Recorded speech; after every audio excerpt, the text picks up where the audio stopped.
Hi, everyone. Welcome to the Fullest podcast. I'm Nikki Bostwick, your host, and today's guest is Ryan Lupberger, who's the co founder and CEO of Cleancult, which creates natural household cleaners in zero waste packaging. Hi, Ryan. Hi, well, thanks again for having me today. Great to be on. Super excited to connect with you and learn more about your journey starting Cleancult. Likewise. So, what inspired you to get into this industry? Tell me about your background, and also there's so many statistics out there, and you're doing two things at once, right? There's this environmental aspect in terms of the packaging, but then environmental and health aspect for ourselves as human beings. So, I'm really interested in what drew you to do that, to Yeah, create. yeah, of course. So, personally, I was born and raised Colorado, so always been, very natural to my core. When I was younger, used to be a backpacker and skier, and usually spent quite a bit of time outside. And I've always been, in the organic food movement. And my mom used always organic shampoo, and you name it, we were conscious about it.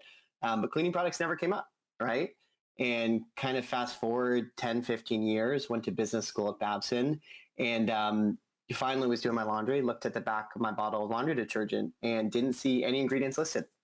So did all this research as to why that was. And it's like, I've always looked at my food, my shampoo, you name it.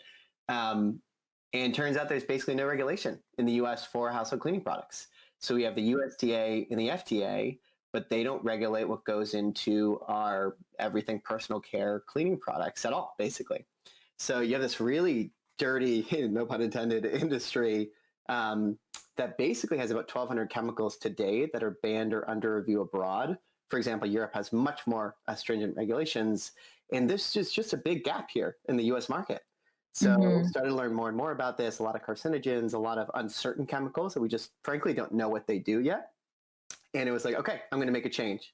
So look for the natural alternatives in the market. This is the Method, Meyer, Seven Generations of the world.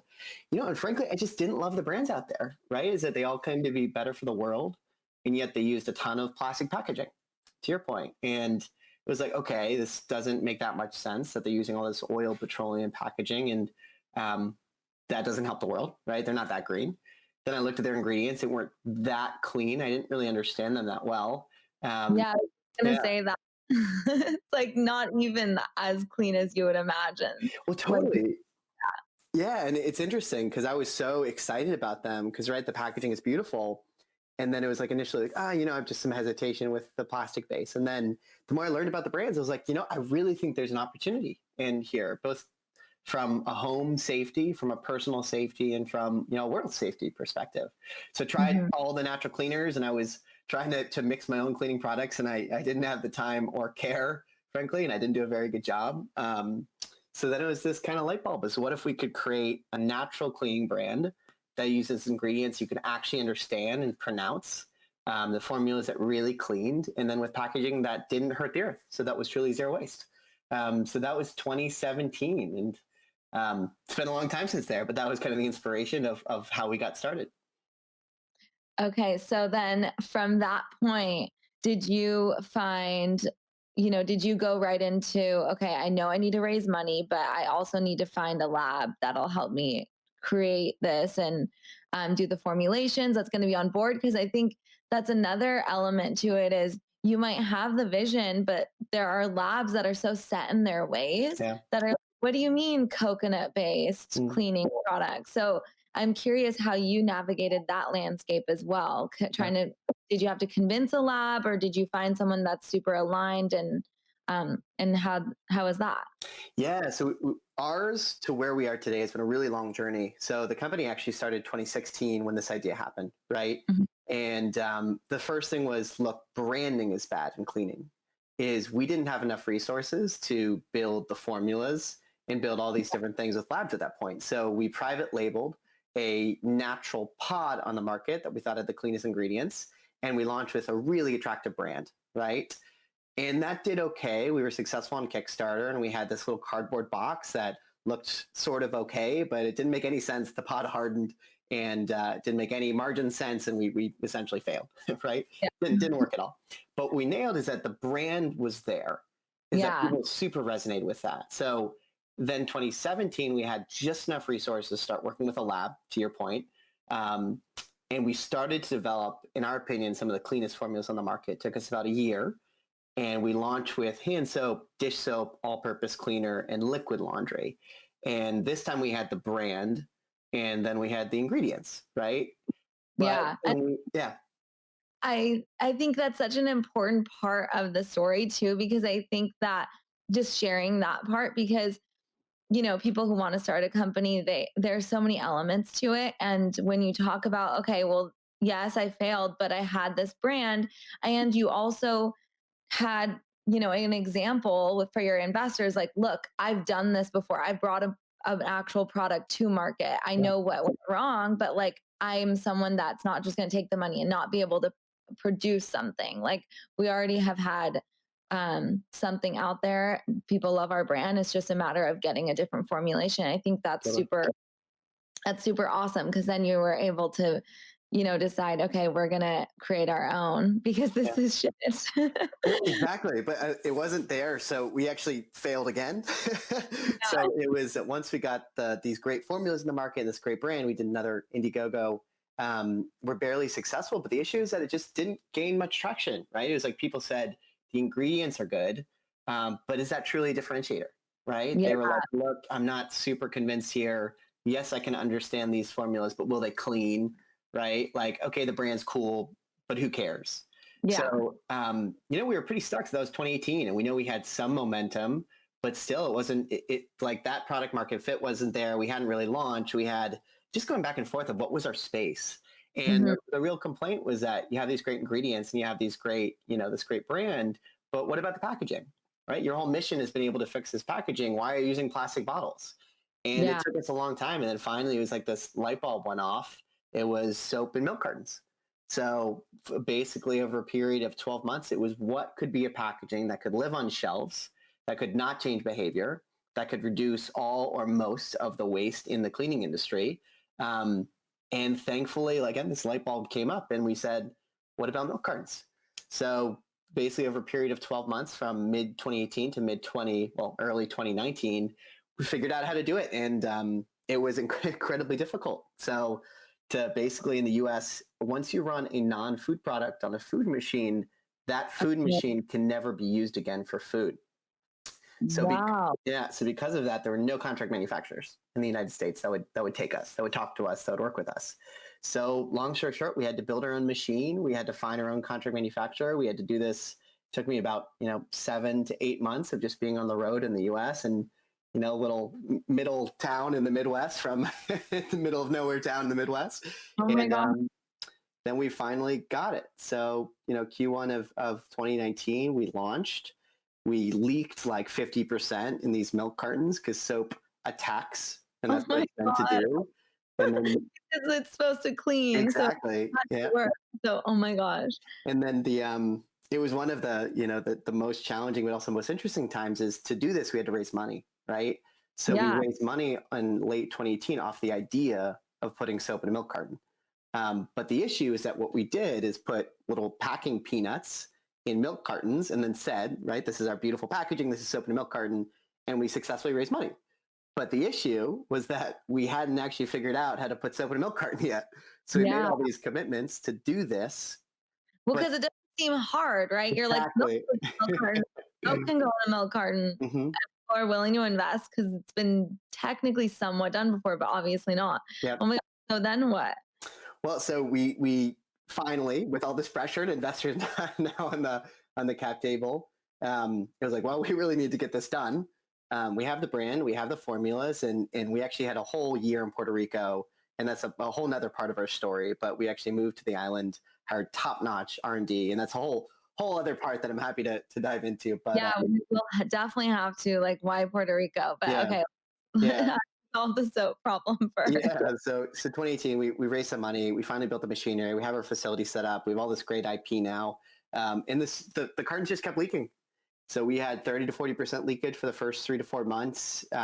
We're basically treading water, and then finally got there. And it's still a problem now, but we're more or less fixed it. Um, And it just took time, and it pulled out quite a bit of hair, but worked with just a lot of talented people to make it happen. So, Oh my God. 2019 was a terrific year. 2020 has been even better. And, we're now the only company in the world that can do this. And the beauty about our model is that it doesn't require behavior change, right? So you've Yeah. seen like tablets on the market, you see concentrates on the market, and they're great products. But our issue is we don't think it's going to be mass market, is that we tried to build this brand to reduce as much waste, as much chemicals, as much toxins in the world without asking people to compromise or asking people to do something different. So rather Yeah. than a plastic refill, it's a paper refill. Rather than a plastic bottle, it's a glass bottle, right? Still Mhm. works the same way, still cleans just as well, if not better. Ingredients you actually love and can understand, but you're not changing behavior. And that was our goal. So we're launched nationwide in CVS now, going Wow. nationwide in Kohl's. We are launching with a nationwide grocer in about a month here, and are really, I think personally, just found a really good niche to live on shelves, but then also change as little behavior as possible in the industry. Yeah. So, so many questions in there in terms of, yeah, I want to touch on Puerto Rico, but I also want to touch on being at these retailers like CVS, like Kohl's. What is sitting on the shelves there? It's the milk cartons, but people are still purchasing.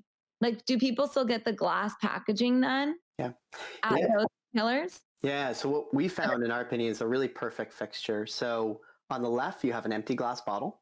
You have then four 16-ounce refills, and then four 32-ounce refills.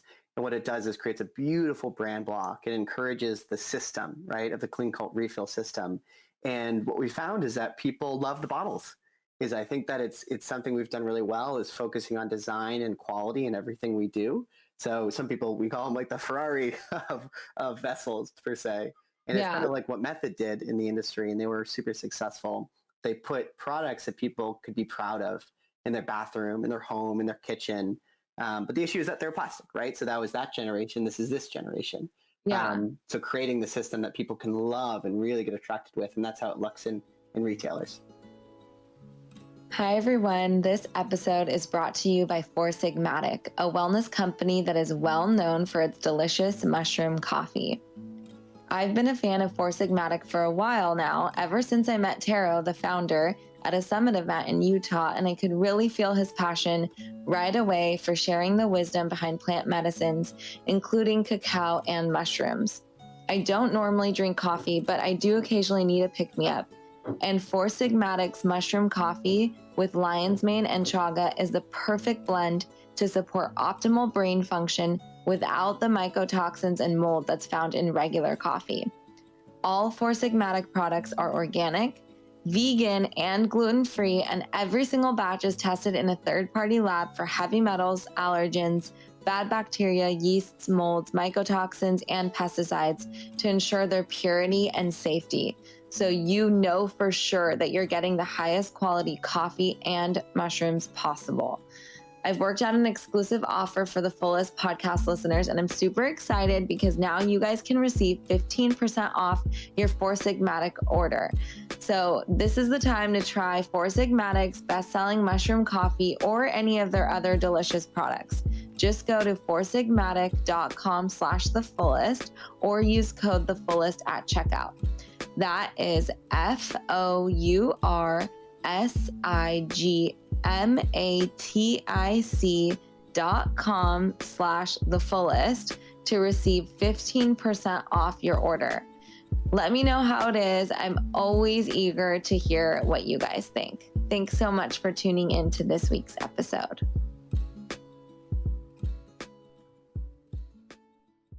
I also love that you guys don't just do, unless it's changed, but I don't think so. So you don't just do soap, like you do because I think some companies they just do like laundry and Yeah, then other companies just do like cleaning, but you're doing all of that. And I think that's super important because you just want to go to one place to make it simple. yeah. Exactly. Yeah. Well, it's we when we were first doing this, it would be much easier to do one product. But the biggest feedback from a lot of our communities and our advocates was we want everything. Is that once they trust a brand and you truly understand the story and the ingredients and the mission, they want everything. And Yeah. one of the most difficult things in this industry is shipping liquid products, right? Because they're incredibly heavy to ship. And we're also Hmm. carbon neutral in our shipments, which we're really proud of, but it adds cost, right? For sure. So where we've gotten is that we need all these products to make our business work online because without one, you just couldn't ship heavy. So it's taken a long time to get there as well. But we're in a really nice place now. So, okay, tell me about Puerto Rico. Why Puerto Rico? Yeah. Yeah. So, during this whole time that we're trying to figure out what are the ingredients, what are the right ingredients, how can we make truly clean cleaners? To your point, the labs weren't very good. Most of them said we can't do it. Most of them said it's not possible. Most of them said that no one's going to want it. You name it, the excuse was there, right? So we sort of figured out is that you have to develop in house and partner with like really really smart people, right? Which sounds simple, but at that point I didn't realize it, and it was another thing or another need or another resource that we didn't want to invest in. So Yeah. long story short, we got introduced to this accelerator program on the island of Puerto Rico Oh, and fell in love cool. with it. So we actually moved, and it was our first grant funding we received as a company. Lived in Puerto Rico for about a year, and we got sponsored by both the Puerto Rican Science and Trust, the Puerto Rican Industrial Development Company, as well as the National Science Foundation. And to date, we've hired about 7 people full time there. We're increasing our basically hiring a team on the island. And what most people don't know is that over 60% of the world's pharmaceuticals used to actually be based there. And then in early 2000s, Congress changed that tax loophole, so it was left there with all these crazy scientists, great universities, great partners, without as much economic needs or economic development as they should have. So we went there for grant funding, and we continue to have half our team there. We have partnership with the University of Puerto Rico, MIOS. We are getting the next round of National Science Foundation funding. We're sponsored by their agency because of our innovative research in coconut-based ingredients. So it's just been a really interesting side of our story that's it's sometimes challenging to work it into the normal story because everyone's why Puerto Rico? Yeah, Why totally. does that even make sense? But it's been a really pleasure and joy to have that part of our story. Yeah. So, do you have your facility there then? We do. We have a lab there. We produce everything in the United States, and most of it is design and R&D on the island. Okay, that's incredible. Yeah. So, how are you navigating just COVID time in term I mean, it's somewhat of a good time, I think, to have like a household cleaning Yeah. product. Mhm. I mean, um, but also just in terms of, building a team as a newer company, I'm interested in seeing how everyone does it differently. And I think I personally believe that people can work from anywhere and still connect. Obviously, you and I are having this conversation, and I Mhm. already feel connected, and I can't even see you, right? But yeah, I'm just curious as the CEO, how are you building just the community in your company Yeah. during all this? And has it changed at all, or has it always kind of been this way? Anyway. Yeah, so we were lucky that our team was in 2 or 3 separate places before COVID, right? So we did have quite a bit of experience with remote work. Half our team's in Puerto Rico, half our team in New York, and now we've actually started an operations office in Tulsa, Hmm. Tulsa, Oklahoma, which is also a really fascinating, completely new culture to Yeah. navigate. Um, so we were lucky in that sense, but COVID's been a really interesting time for us because our team probably has come together more now than we ever have, and I think it's because we finally transitioned, right? It was at the start, we were doing all these online, happy hours and maybe a bingo night and like a Monday touch base and a Friday overview and try to get as much face time with the team as possible. And, then I think we started to transition out of it. It was just much healthier is where we've landed is we've started to give people, and we always have, but it's been a real transition for us, is true ownership in their Hmm. different roles, right? So it's not just management, but it's complete leadership, whether it's art direction, design, supply chain. And it's been again, just so healthy for the team is that once we've given complete ownership to the different leaders and managers on our team, there's just been this rallying cry around our community, around our team. And even though there's less face time, there's much more commitment, excitement, joy. And then when we do these, obviously, Monday touch bases, there's just general alignment. And it's been, again, probably the most aligned our team has ever been in this time because it's forced each individual to take real ownership of their different role. I totally agree with that. We're Yeah. the same. And I just really believe in giving everyone the power to build their own schedule. If they want Yeah. to work in the middle of the night, they can work in the middle of the night. Mhm. Yeah, we're going to kind of, be around the same hours. But as someone like myself, I have my son and Yeah. I'm there during the day, helping navigate. But when he's napping or when he does an activity, that's when I can hop on. And I really have found that it creates a more loyal, committed team that's just super excited to be working together, but have their own time and space to do things. Yeah.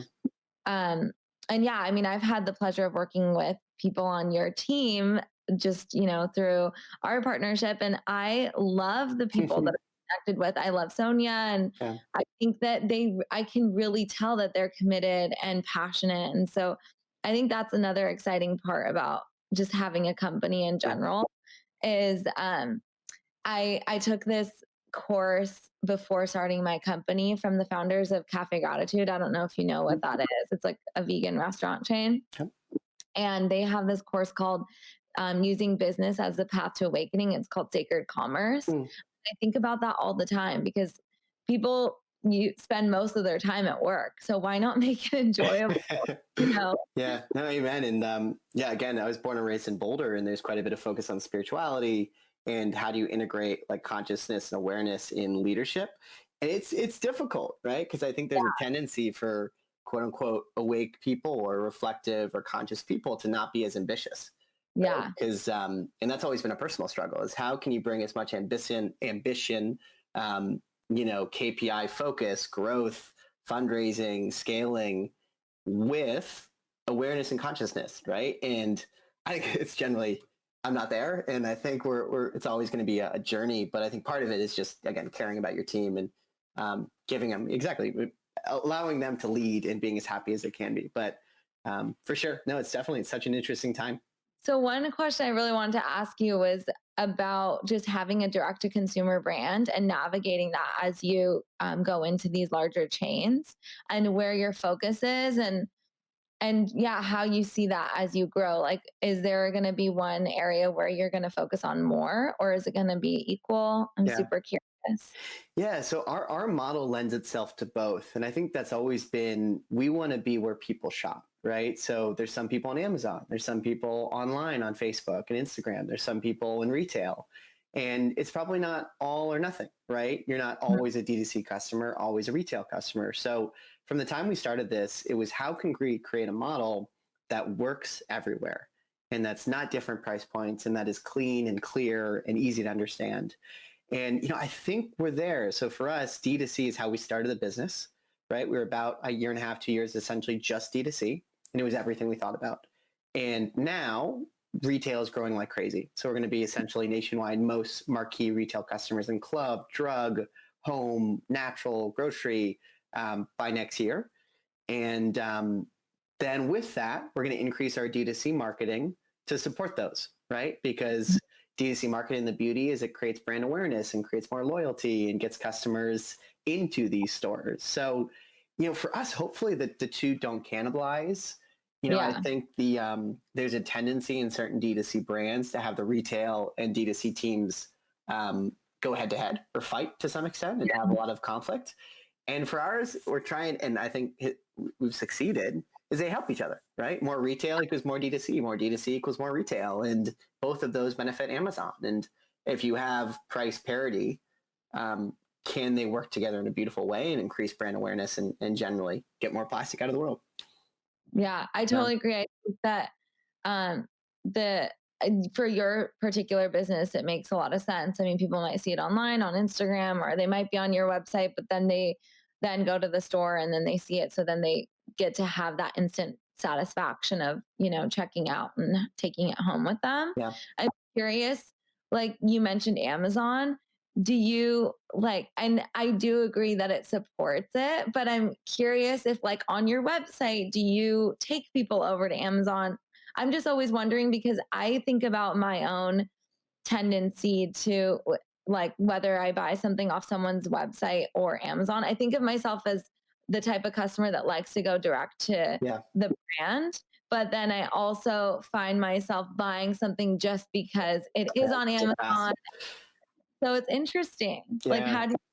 with all your marketing efforts, are you sending people over to Amazon from your website, or are you keeping them on your website because they came to your website to buy it? Yeah. So we're very intentional about trying to keep them on our website, as I Yeah. think most brands are. And there's more education, there's more brand awareness, there's more integration. It's just much easier, right? And people can really feel Cleancult rather than feeling Cleancult within the Amazon platform. That Yeah. said, usually our DTC customers are getting 4 or 5 products, right? Is in one hand, dish, laundry, and APC. So Amazon for us is very much a trial driver. Is that, we're right now ranked on the first page for hand soap. We're doing really, really well there because, again, it's really the only zero waste option on the platform.